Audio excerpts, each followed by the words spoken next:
How many engineers do I have here? Good. You know you cannot escape the second law of thermodynamics, right? You should tell the economists that. They don't study thermodynamics. So that's why I don't know anything about economics. We'll get to that in a minute. But the point is, this is not a metaphor. We have too much spent entropy.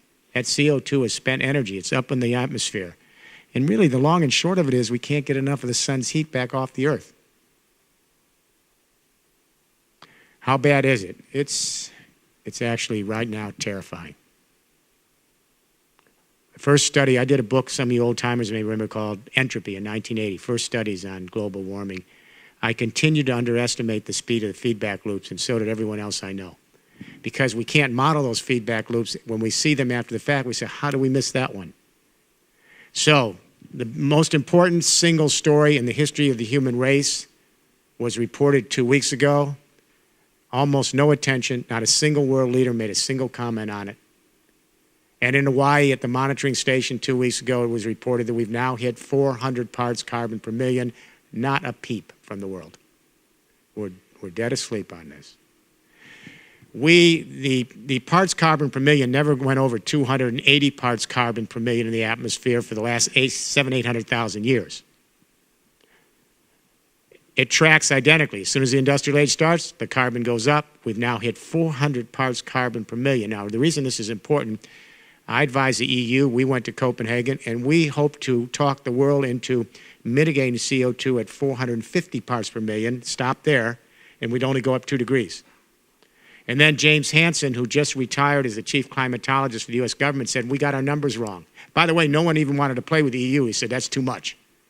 Hansen said, we had our numbers wrong. If you go up 450 parts carbon per million, the geological record shows us you go up 6 degrees, not 3.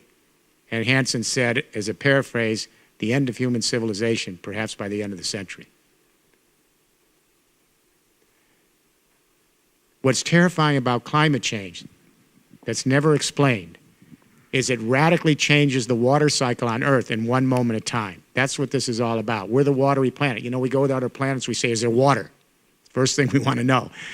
This planet, the ecosystems have developed over eons of history based on somewhat stable water regimes. They shift, but somewhat stable.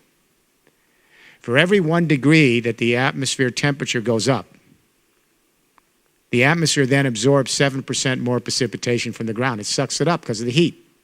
It throws off the whole hydrological cycle of the Earth in one moment of time.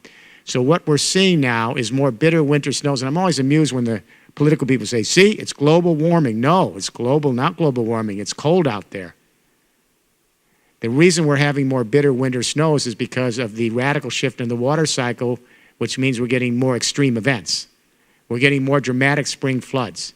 We're getting more prolonged summer droughts everywhere.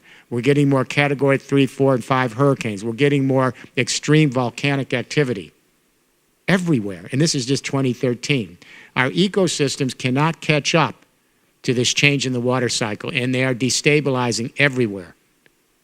So all of our scientific models now show we are actually in real time the 6th extinction event of life on Earth right now.